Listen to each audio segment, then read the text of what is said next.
Hello, everybody. Welcome to our webinar today, a webinar of a series of finding your way back. Today, we're going to talk about finding your way back to safety. What is safety? What takes away the feeling of the felt safety? And it's just going to be, we're going to talk about a lot of information, but kind of just scratching the surface on a lot of different topics. It is a very comprehensive topic that we're trying to address today.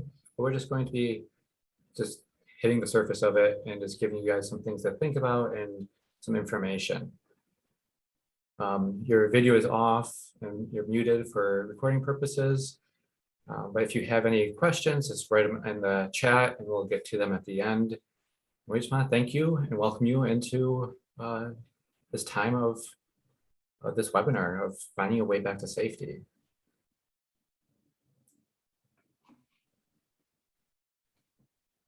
So who are we? For those of you that don't know, we are Luke and Lauren Smallcombe of Flourish Therapy. Luke is a mental health practitioner who's been working with people for 10 years, bringing healing and hope to so many lives.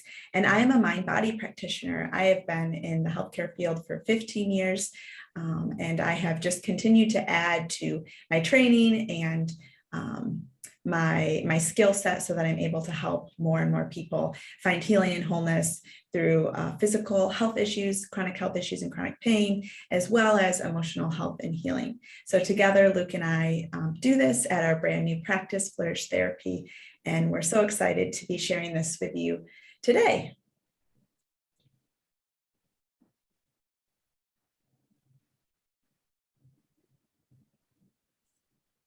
So who is this for? Who are we talking to? Who can get something? Who can this information help? It's those of us who feel stressed, anxious, lacking joy.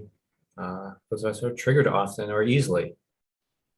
If you're having difficulties in relationships, find them difficult, stressful, challenging, this can be helpful. Chronic health issues, both whether it's physical, mental, physiological, chronic health issues, this can be very helpful to understand that experience. Also, not living, if you don't feel like you're living the full life that you want, this can be a starting launch point of finding a way of how to find that life and pursue that life that you desire.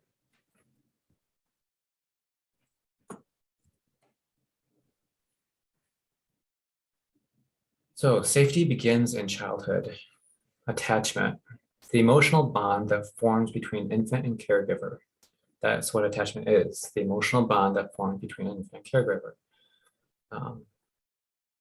The pattern of attachment in relationships learned by children are embodied in our neurophysiology and the psyche.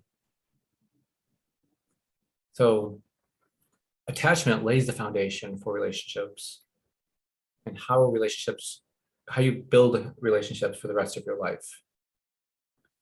There is a couple of different types of attachment. There is the insecure attachment and there's a secure attachment. Insecure attachment have a couple of different varieties, anxious, avoidant, and anxious avoidant.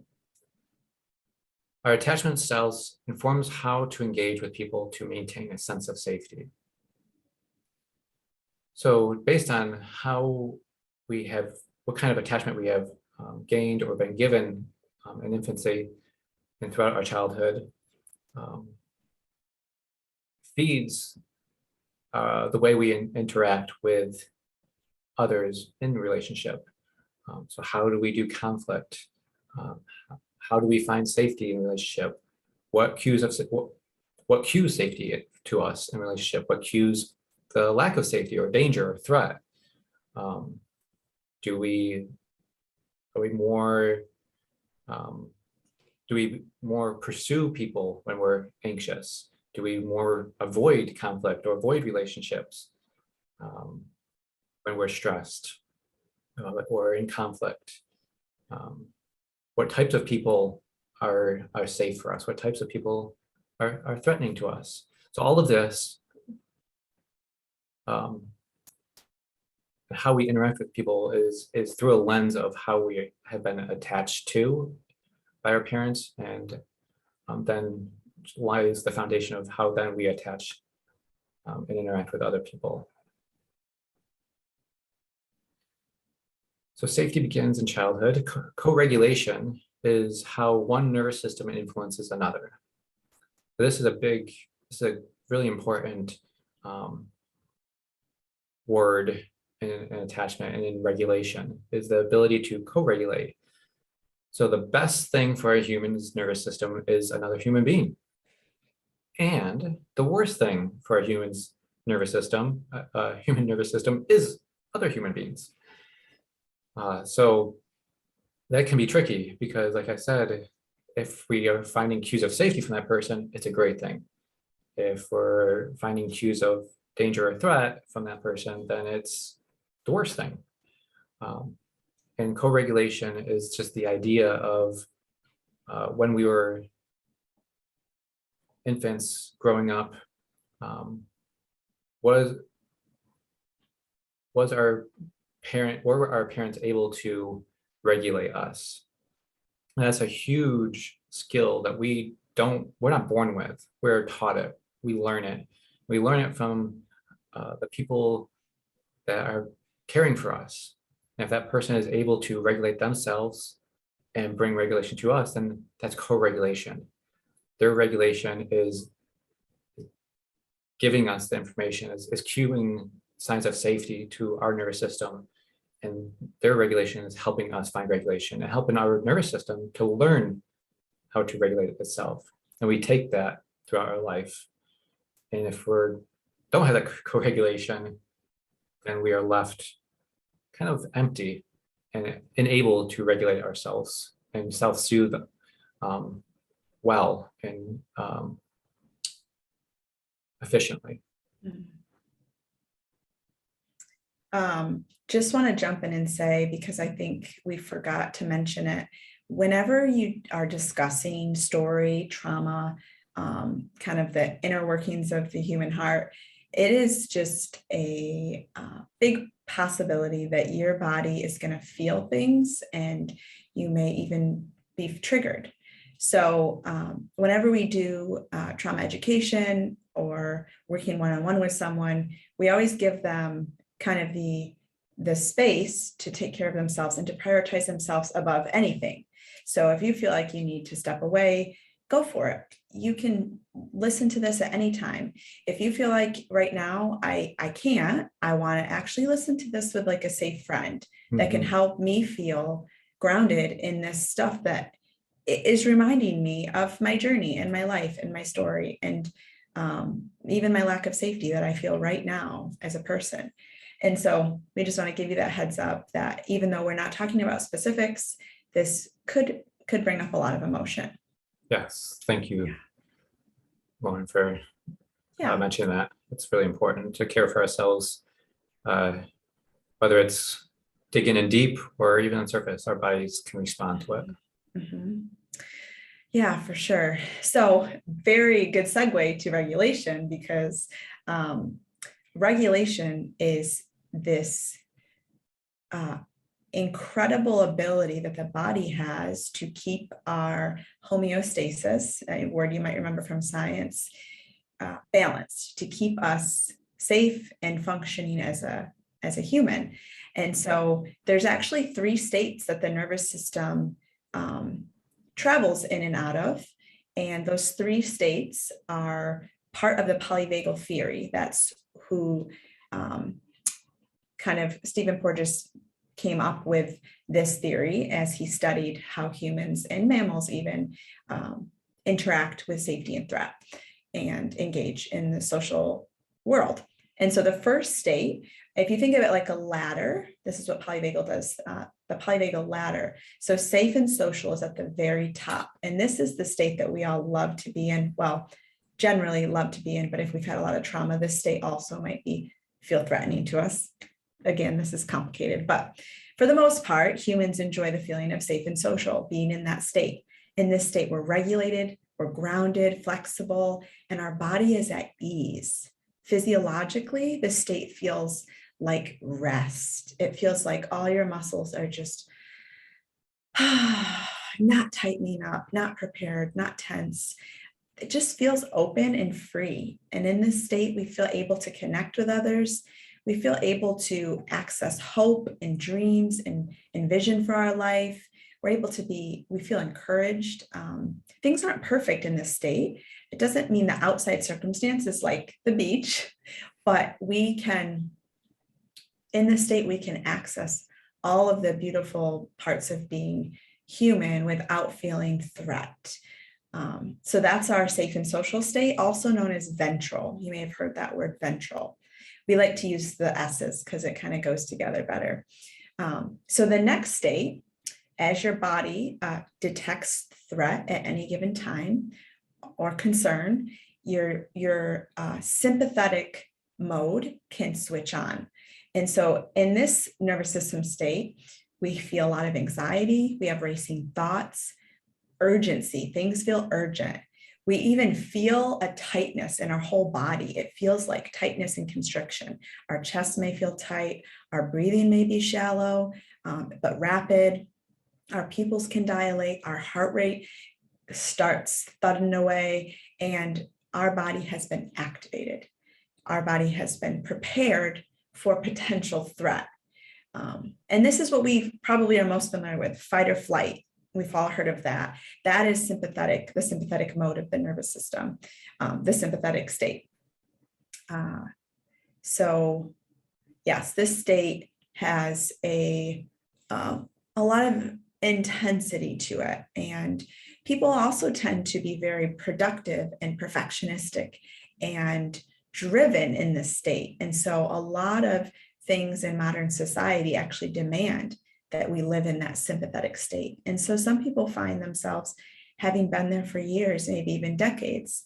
The third state that we're going to talk about is shutdown. So shutdown is at the bottom of the ladder, which is kind of appropriate. It mirrors where it is happening physiologically, but it's also kind of appropriate if you think of like being in the pit. The pit is in the ground, it's at the bottom. And in the pit, life feels hopeless. Life feels heavy and hard, and you feel like you're moving through molasses. Your thoughts may be fuzzy. You may feel just lost and have no idea you can't even think of what's next or what to do. Breathing gets slowed. You feel almost frozen in this place. Like your body can't even move. Even if your brain's like, okay, I need to get up and move, you feel maybe like 1,000 pounds. And in shutdown, you often feel shut down and shut off from people and from connection. So in this place, reaching out for help and for hope and connection with another human is just going to feel really risky, and you're probably not going to do it.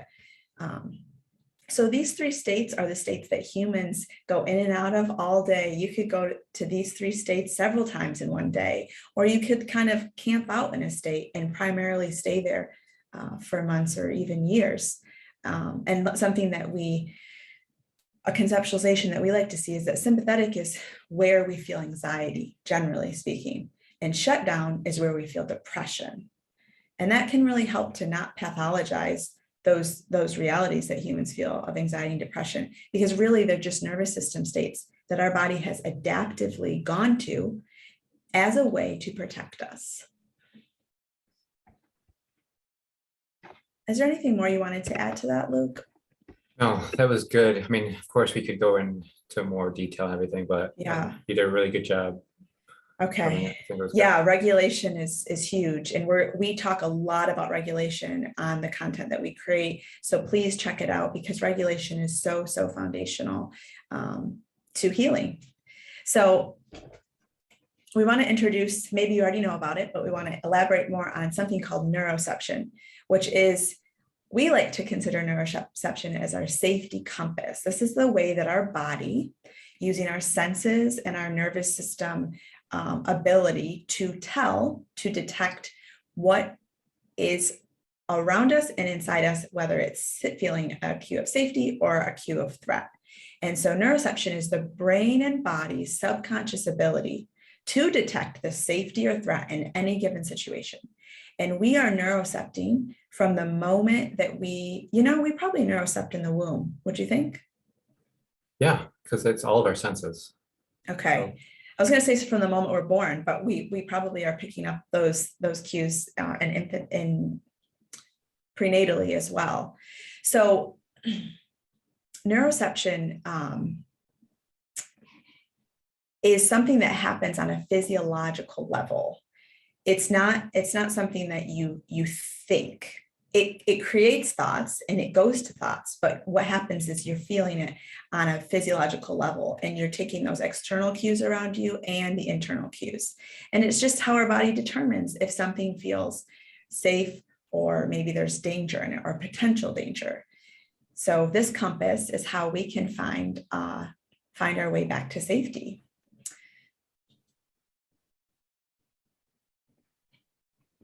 According to Dr. Borges, who created the polyvagal theory, even though we may not be aware of danger on a cognitive level, on a neurophysiological level, our body has already started a sequence of neural processes that can lead to the fight, flight, freeze, or fawn response. So this cascade is already happening before we have made meaning in our mind about it with cognitive thoughts. It only takes 0.02 of a second to neurocept threat. That is how fine-tuned the system is, how quick it is. It's not always accurate, and we're going to talk about that shortly, but it's super, super quick. This is way before, in seconds, way before our mind has said, I'm not sure that going into this conversation with this person is a good idea. I think it's a dangerous idea. Or I'm not sure going to, down this street at night, it is good. Like those are the cognitive thoughts, right? But you feel that first in your body. So neuroception, another way of thinking of it, is like our felt sense. It's our intuition, our gut feeling. And for those of you who are superhero fans, it's like our spidey sense. It's this part of us that can detect things beyond, you might not even have words for it, but you feel it, okay?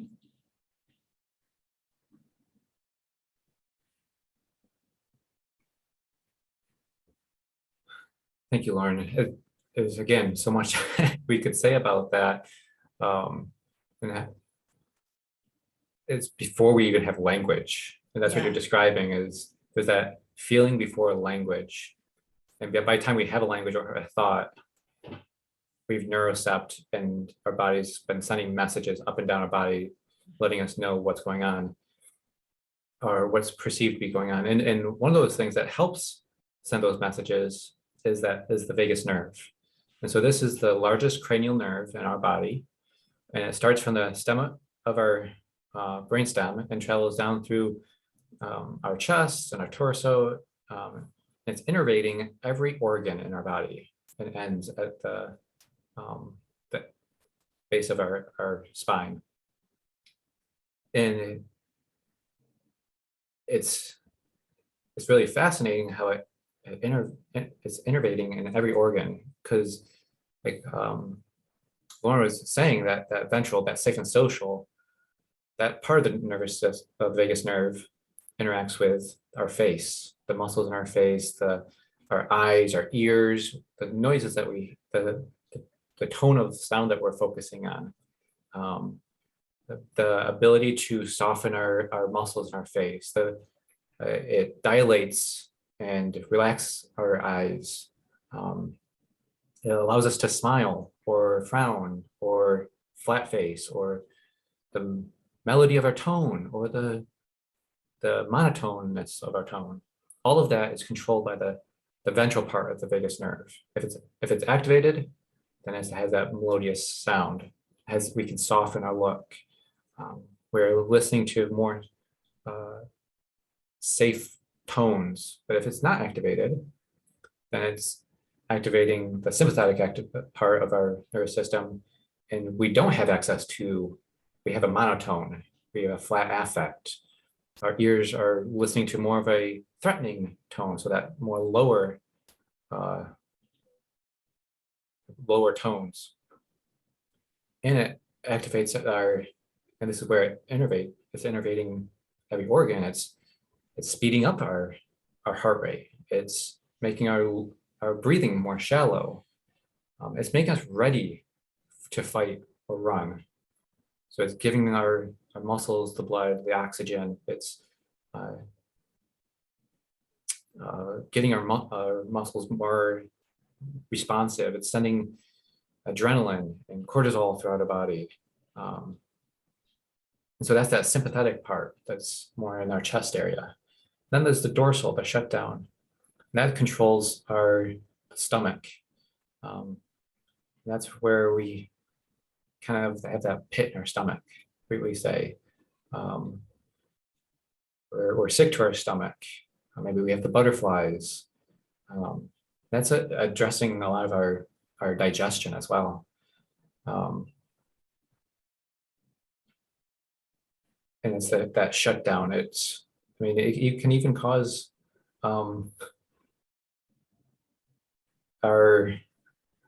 not to be too graphic, but it affects our digestion. We'll leave it at that. And so it's affecting all of our bodies. And our neuroception is what's giving that information to what part of the vagus nerve is being activated. What were you gonna say, Lauren? Just how the vagus nerve is a really key part of how our different organ systems and different health conditions can come about. Because the vagus nerve, as you can see in this picture, this is actually a drawing of the vagus nerve. And all of those nerve fibers are directly impacting, I don't want to say controlling, but yes, right, controlling to a point, the different organs. So the lungs and the heart and all of the different digestive organs, these are all being acted on by what the vagus nerve is sensing. And so I just hope that you can see how these things are connecting, because if our neuroception is constantly sensing threat, then our vagus nerve is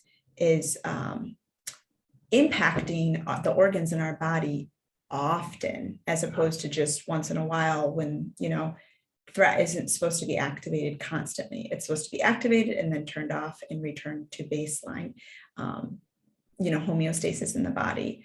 But when we have faulty neuroception, which we'll talk about in just a minute, it helps us know, it gives us a clue into why our physiological body has been affected so much, why we have so many symptoms in our body. Just want to throw that in. Yeah, it's a great point. Like when our bodies are constantly neurocepting stress and then experiencing stress, that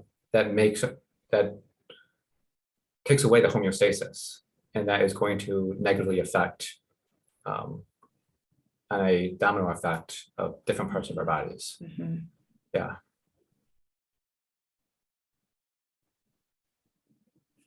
So messages are transmitted from the body to the brain and from the brain to the body continuously throughout every moment, gathering information about safety and threat. So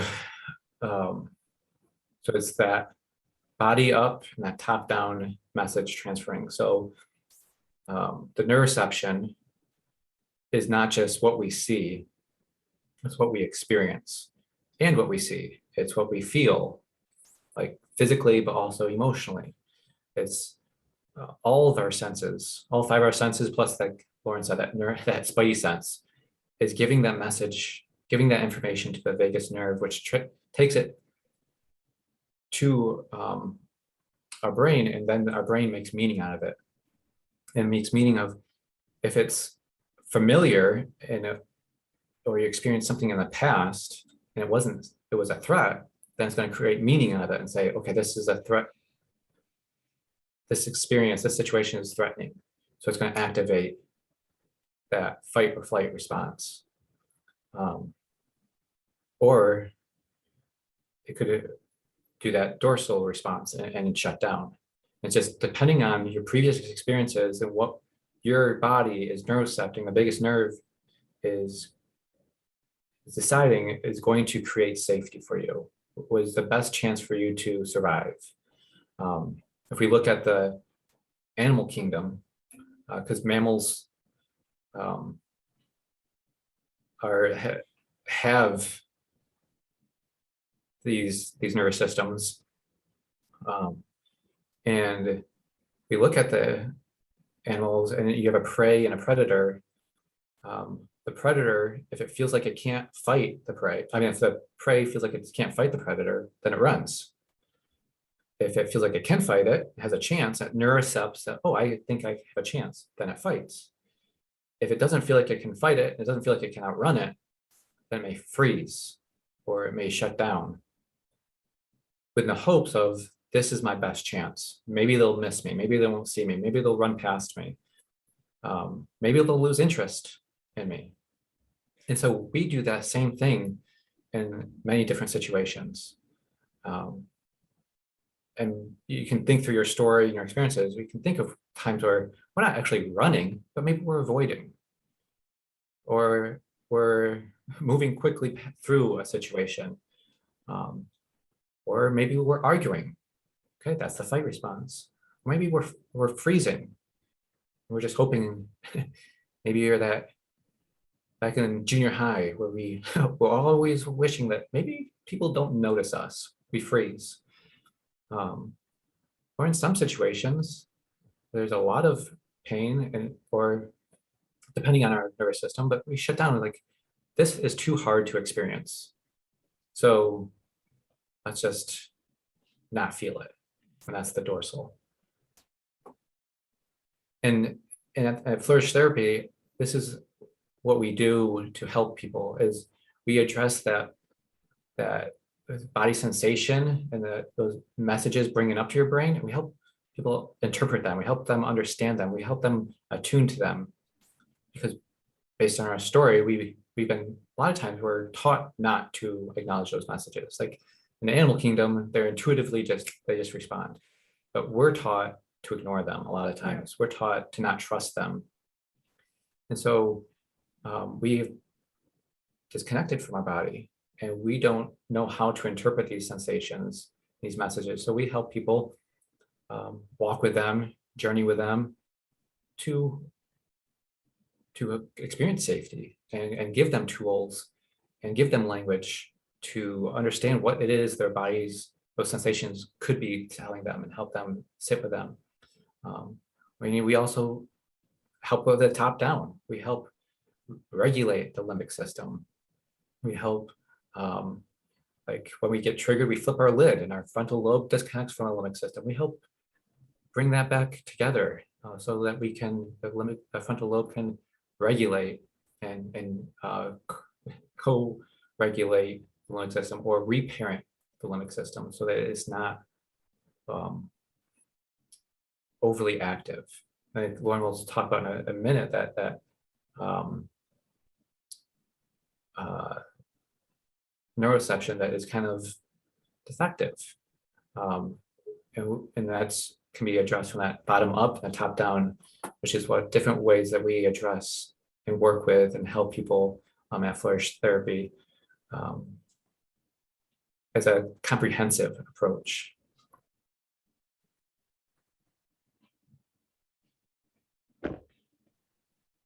So the vagus nerve, it activates the sympathetic and parasympathetic modes of the nervous system. So depending on your situation, your body is neurocepting and giving your brain information, is then deciding based on that previous experience or our previous experiences, whether to trigger fear response or safety. Sympathetic is activated when with previous experiences triggers danger. It's really interesting how our brains map it out for survival to not look at identicals, but just familiarity. Like if this is similar, because we don't have, a lot of times we don't have a lot of time to think through it and consciously process it, and but it has to respond. Like one said, in point and 2/100ths of a second is deciding how to respond. And it's doing that out of previous experiences and mapping out of previous experience of how to, if we responded this way, then this is the best way to respond now. And so this is again, important why to look at not just our present experiences, but our past experiences. Because somebody once said, your past is not dead, it's simply the past. And without doing the hard work of healing from your past experiences, the present is, you're never really experiencing the present as it is, but only experiencing the present through a filter of your past experiences. And I think, again, how at Flourish Therapy we help change those filters, how we see things, clean those filters, and also just realize what the filter is that we even have on. So vagus nerve activates that sympathetic nervous system, and then the parasympathetic nervous system. And then that is that safe and social, that ventral part of the vagus nerve. But also actually parasympathetic, the dorsal is also part of the parasympathetic. It is that shutdown mode of the nervous system. So it's like relaxation, but to a degree that becomes almost maladaptive. Yeah. So it does feel, I mean, a lot of people go dorsal and continue to because it's the only place to get relief. Yeah. If they can send those numbing feelings through their body, it's the only way to lessen in a little bit of a way the pain. And it can be adaptive too. Like each of these modes can be adaptive, but the mode that humans are made to flourish in is that top safe and social mode. And just a lot of us don't experience it very much time there. Yeah. And that's heartbreaking. And that's so motivating for us that as we've been able to find more regulation and healing in our journey, we want other people to experience that because it makes life feel, look, taste completely different. I've heard before and then experienced people say it's like living life in HD. Things are so different when you can have a regulated nervous system in your safe and social state. And if the goal isn't to be there all the time, it's not possible, nor is it how the nervous system gains strength. It gains strength by going into the different states because of an activation, a trigger, and being able to attend to it, and return back to that safe and social state. That's how we gain resiliency of the nervous system. So vagus, toned vagus nerves. Yes. What they say is not just staying in that ventral area all the time, because that's not the goal, but getting pushed out of that window of tolerance and then being able to return. And that's a lot of, we don't have the tools to know how to return into that safe and social area. And what we'll be talking about in the future webinars is those tools of how to help you return to this, ventral and that safe and social. So how does neuroception become faulty? Because clearly, if it was as simple as, okay, my body knows how to detect threat and safety, we're good. I'm good. I know how to be safe and I know how to get out of danger. That if you look around the world and look into yourself, you realize, okay, there's clearly some other element here. And what it is our neuroception can actually develop by no fault of our own to become faulty. And it no longer works with the precision that it was intended to. It's still fast, but is it precise? And so the factors that can cause this neuroception to become faulty are things like traumas, which can be included in your utero, abuse and harms of many types, emotional abuse, psychological abuse, mental, spiritual, physical, sexual, neglect, insecure attachment from the get-go creates a lot of unsafety, which impairs our neuroception. All we ever neurocept is threat. The lack of attunement, which is how we've developed the insecure attachment and how it continues, constantly being under threat. Some families and situations in countries and, poverty, famine, war, there's some situations that a child, and it doesn't even have to be that extreme, is never not in threat. They're continually under threat. And so when you heighten your neuroception to always be neurocepting threat, that's what it's always going to neurocept. Even once it gets into an environment that is actually now safe for you, your body's still going to neurocept threat. I think that's a good point that you just said, that it doesn't have to be like severe. Because a lot of times we have that idea of, oh, big T trauma, I didn't experience any of that. Or right. Their experience was a lot worse, so that's not what's going on with me. But it's how you've experienced it, not the affirmation of the trauma, not the severity of the trauma, or even the frequency of the trauma. It's what did it communicate to your body, and how did your body make meaning from it? Yeah. And that's why we like to at Flourish look at the state of the body, look at the present, and go backwards. Because if you are continually dysregulated and continually neurocepting threat, that tells you what you need to know. It takes work to kind of get into the specifics to see how it became that way. But if that's the situation your body is in, it's come by that honestly. Yeah. And so that gives you almost the diagnostic clues you need to know, okay, my body, even though I've continually dismissed my story and how harmful these things were to me, my body isn't going to dismiss it, because the body is the true keeper. The body keeps the score, as you probably have heard of an awesome book by Bessel van der Kolk. So other ways that our neuroception can become faulty, others unhealthy expectations on us, particularly as a child. So very high expectations, high stress, high pressure, needing to have perfect grades, perfect this, perfect that. Those types of, growing up in those types of environments there's no way to be safe, because I'm not actually okay. I'm not actually loved no matter what. I have to perform at a certain level, and that creates a lot of threat, right? So also unmanaged stress, continual stressors, things like moving, things like having siblings that are really dysregulated, or mental illness, or drug use, or a lot of fighting, a lot of bullying. There's so many ways that our little bodies, as they're developing, our nervous systems are plummeted by stressors over and over. And that starts to impair our neuroception to only neurocept threat.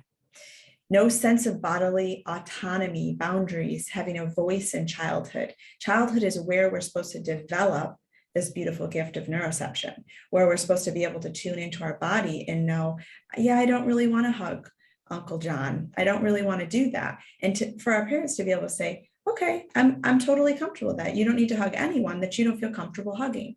That's, a very commonly used answer or example, but there's so many examples of chances that our parents had to affirm our autonomy as a human and to give us the empowerment we needed to direct our life, with their guidance and with their support, but giving us that freedom. If we don't have that developed as a child, to have those, to listen to those felt senses in our body, we don't just automatically know how to do it as an adult. That mechanism has been hindered, covered, tamped down, shamed, berated, and therefore it's not used. It's almost like it's atrophied. So that's a huge reason that neuroception can become faulty, is because it's not used. And then there's things that like sensory processing issues and other neurobiological reasons that may even be rooted in genetics, of how some people can have a heightened neuroception that is more quick to neurocept threat. Highly sensitive people, empaths, we usually think those things develop primarily from trauma or even generational trauma, but there's also genes that can play into this that they're, don't have a ton of answers on yet, but that can also be a cause. But all in all, the first few years of life is when neuroception begins developing, and that lays the foundation again for the rest of our lives. As you were talking, specifically with like unhealthy expectations of others unhealthy expectations on you. But all of these are kind of like going back to the compass. It's teaching your compass to point at the wrong thing. Like it's giving you the wrong true north. So like other people's expectations of like perfectionism or you should talk like this, you should like this, you should do this. All of this is teaching you what their true north is and ignoring you and telling you to ignore what you feel like it creates safety for you. And so it creates, okay, my safety comes from making other people happy. So we become people pleasers. That's my true north. Or lack of attunement, constant threat. Like, oh, this is what is familiar. This is what is okay. This is what is acceptable. And so as a kids, we don't logically think of, oh, this is good, this is bad. Like, this is what brings safety. Mm-hmm. When I get all A's, my parents are happy with me. And it just tells you where your true north is. And so at Flourish Therapy, we try to recalibrate that compass of, okay, this is where you've been pointing, but where should you, like, where do you want to point? Where is your body telling you should be pointing? So let's listen and take that information. And a lot of times, like Lauren was just saying, our past can tell us where we've gone off on that faulty neuroception, but can also point us to where we can recorrect that neuroception. Yeah. I love that conceptualization of the compass has been like manually moved and pointed to someone else's true north. I love that. We haven't even talked about that before, but it's so good to see like that, just like a compass knows it has that mechanism of getting back in line, so do you.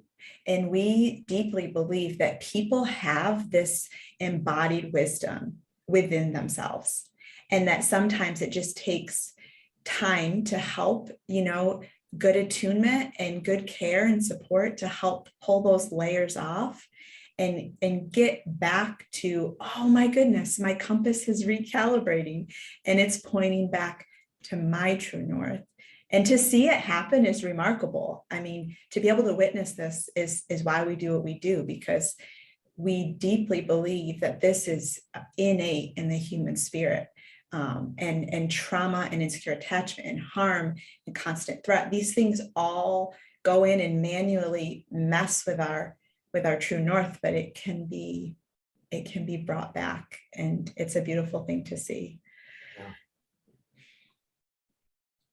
And so learning to cultivate safety is how we can recalibrate faulty neuroception and repair these dysregulated nervous systems that are causing so much suffering for us and that are causing so many physical, emotional, relational symptoms and frustration and pain. Cultivating safety is at the foundation of all of it. And that's why this is our very first webinar, because we want our paradigm, we want you to understand how important safety is for your healing. And so these, if you're just listening to the podcast, you won't be able to see this, but we have created ABCs of nervous system, ABCDEs of nervous system regulation. And these are the pillars that are the foundation of safety and that lead to healing. So the 5 pillars are acceptance, beauty, seeking beauty and learning to embrace beauty, cultivating compassion, self-compassion, slowing down. So that's our D, down. Learning to live at the rhythms that your body actually can thrive at. And then the last one is embodiment. Learning to be an embodied person who is aligned with who you are, what you believe, what you need. And it's like getting that true north back in line. And so acceptance, beauty, compassion, slowing down, and embodiment are the 5 pillars of nervous system regulation, all with the foundation, the beautiful foundation of safety. So that is what we will be talking about in the next installments of our webinars. So we would love you to keep listening so that you can see this unfold and really capture this for your own life. And that is our pillars of how we feel like we can bring nervous system regulation. And we offer a couple different ways to work with us and working through those pillars and finding that nervous system regulation. Our main program, the Flourish Signature Program, is where Lauren and I work together and work to give you a comprehensive healing and comprehensive help of where I'm working with trauma healing and Lauren's helping with the brain retraining. And then there's other options of working with me individually or working with me as a couple to do that trauma healing. Because as an individual, you can work on your own trauma healing, but as a couple, that's also important to work on trauma healing individually, but also how they intersects with you as a couple. How does your own trauma affect your relationship with your partner and within that relationship? And I also offer intensives for that individual and couples counseling. A 2.5-day intensive where I'll be working with you for 2.5 days. And it's really helpful to get momentum and make a lot of progress during that time. For the signature program and the individual and couples trauma healing that aren't intensives, we offer those at 3 or 6 month offerings. So you can work with us for 3 months or 6 months. Yeah, so that's kind of what we offer for people as they come looking to work with us in those different avenues. Yeah, and I'll just add in the reason we have been in the helping field for 10 to 15 years, we've been working with people in pursuing healing. And we have just found that the people that do the very best, that experience the most deep, sustainable progress and healing and growth in their life are the people that have a commitment to a longer term process. And so we have decided everything that we do with Flourish Therapy is going to be about deep, lasting, meaningful healing. We're not into quick fixes. We're not into false promises. We want people to really do the heavy lifting, and we want to do it alongside of them. And so we have the 3 to 6 month packages for that reason. We don't offer just 1 or 2 sessions here or there, because we have found anecdotally that people tend to do best when they have committed to that period of time. And so check out those packages in more detail if you're interested at all at flourishtherapy.co. And we also want to we have some special offerings as a way to celebrate our launch. We are giving 2 different offerings to people who are interested in working with us. So for the 3-month Flourish Signature Program, again, this is trauma healing and brain retraining. If you have emotional and physical health challenges. So this is going to be a 30% off that whole program offering for the first 5 clients. And we forgot to put the codes here. So go ahead and just shoot us a message if you're interested, and we will give you a code to get that that percentage off of the Flourish Signature Program. And then if you would like to do an intensive, if you have certain issues that need tender loving care, that need attention, and that need it, in a really immersive way, the 30% off of the intensive is another offering that we have. And so this is either for couples or for just one-on-one, and that's with Luke.